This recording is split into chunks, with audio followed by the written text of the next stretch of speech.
प्राध्यापक श्रीमान सोनल चव्हाण विनंती करते की त्यांनी त्यांचे मनोगत व्यक्त करावे. टाळ्या काय वाजत नाही तेवढ्या पाहिजे तसं. विद्यार्थी मित्रांनो, आज 12 जानेवारी राजमाता जिजाऊ साहेब यांची जयंती, तसेच सावित्रीबाई फुले व स्वामी विवेकानंद यांची संयुक्त जयंती आपण या ठिकाणी साजरी करत आहोत.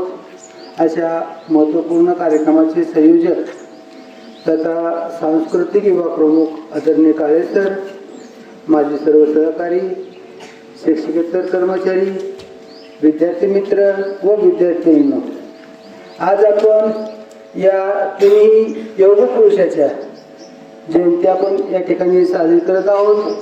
या निमित्त या ठिकाणी इयत्ता 5वी ते 10वीतील विद्यार्थ्यांनी राजमाता जिजाऊ साहेब यांच्या जीवन चरित्राविषयी आपल्या ठिकाणी मोलाचं मार्गदर्शन करण्याचा प्रयत्न केला आहे.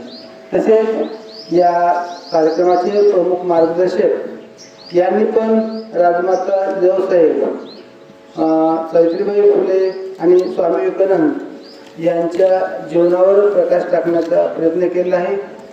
त्यामुळं मी अगदी थोडक्यामध्ये माझे विचार मांडण्याचा प्रयत्न करणार आहे. मित्रांनो, राजमाता जिजाऊंनी या राज्याचं रक्षण करण्यासाठी छत्रपती शिवाजी महाराज यांना अगदी मोलाचं मार्गदर्शन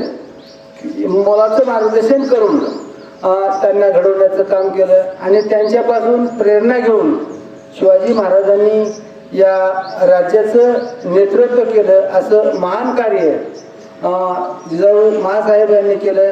त्यामुळं मी त्यांच्या प्रतिमेस अभिवादन करतो आणि या ठिकाणी थांबतो. जय हिंद, जय भारत.